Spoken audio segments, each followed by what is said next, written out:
For hours, law enforcement agencies have been on a manhunt for Mitchell Hughes. Madison Street is just lit up in red. This is where that shooting happened earlier this evening. I showed you what the scene looked like earlier about an hour ago, but let's take a look at it right now. You can see not nearly as many officers. I turn the camera. This is that brick building that Ravenswood police say a 16-year-old boy crashed his ATV in, and even if I zoom in here on the corner, you can still see a little bit of the scuff mark. We know around this time of year it's especially important to keep those valuables locked up.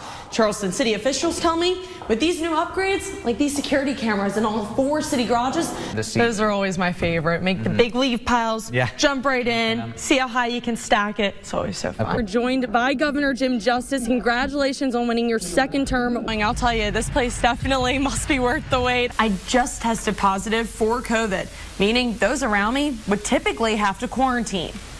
But because I am vaccinated, I don't need a quarantine. Blake can show you here that we're on Bias Fork Road. This is off of Route 3. Look at that. That's the culvert that washed away.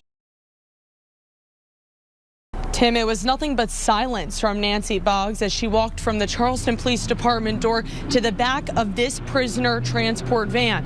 But the parents of the child involved, quite the opposite. And they tell me they're hoping their voice makes a change for the better.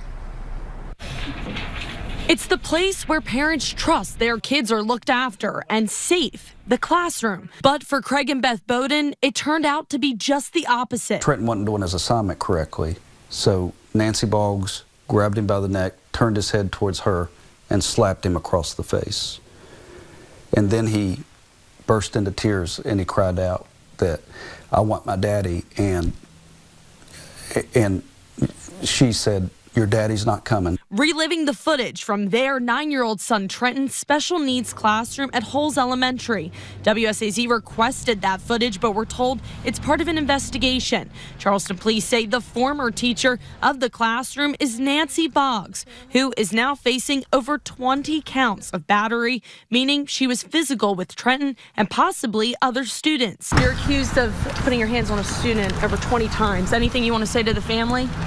I think until we actually saw it with our own eyes, it was hard to even fathom that something like this could happen, that somebody that you trust that would do this to these vulnerable children. In West Virginia, camera footage of special needs classrooms can only be viewed if an incident is suspected or reported. Superintendent Tom Williams says the law makes it difficult to view footage freely. We're the ones that have reported to the police what's happened because our administrators suspected something. Our administrators immediately investigated and reported it, and we were able to quickly remove folks from the classroom. We want there to be change with how often these recordings are monitored and viewed. It's realistic to assume that this is happening in classrooms right now because bad habits are hard to break.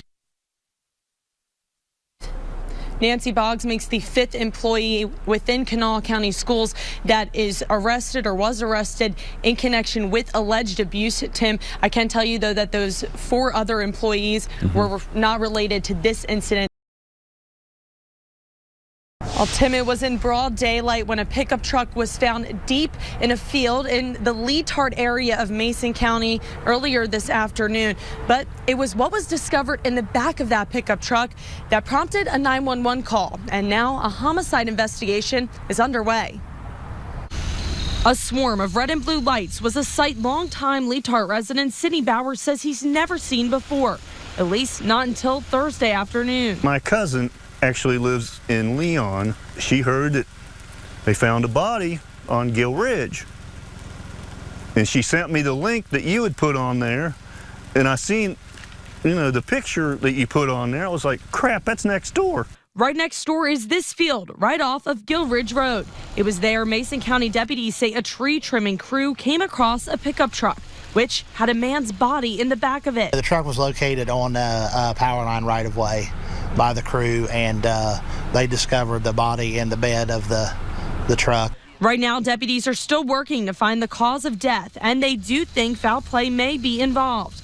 Sheriff Corey Miller says they are investigating the incident as a homicide. It appears that somebody drove the truck there and just abandoned it with the body in it. From after, talking to some local people there, we think the truck was put there sometime last night. It does hit close to home. It's not every day you're on Gill Ridge Road and you see a crime scene.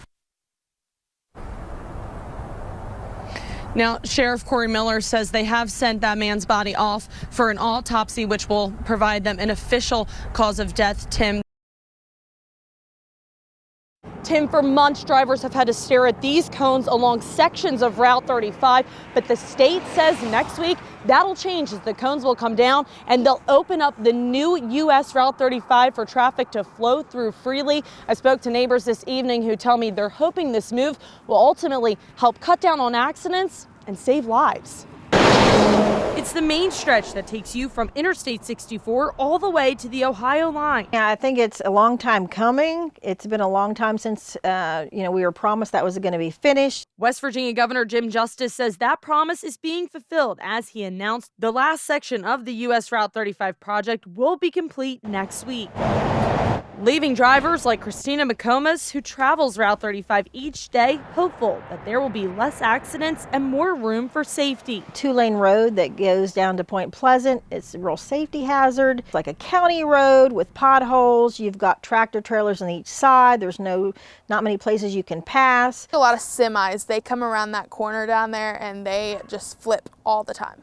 In April of 2019, the governor approved the contract to upgrade US 35 to 4 lanes from the Scott Depot, West Virginia exit all the way to the West Virginia-Ohio line in an effort to increase safety. Rachel Henry says she drives the road several times a week and seeing a wreck isn't out of the norm. It's a mixture of excited and relieved because there is just so many accidents down here and the traffic is awful and it's just a pretty bad part of 35. Just excited to see that project in Putnam County that was promised to get finished finally coming to fruition.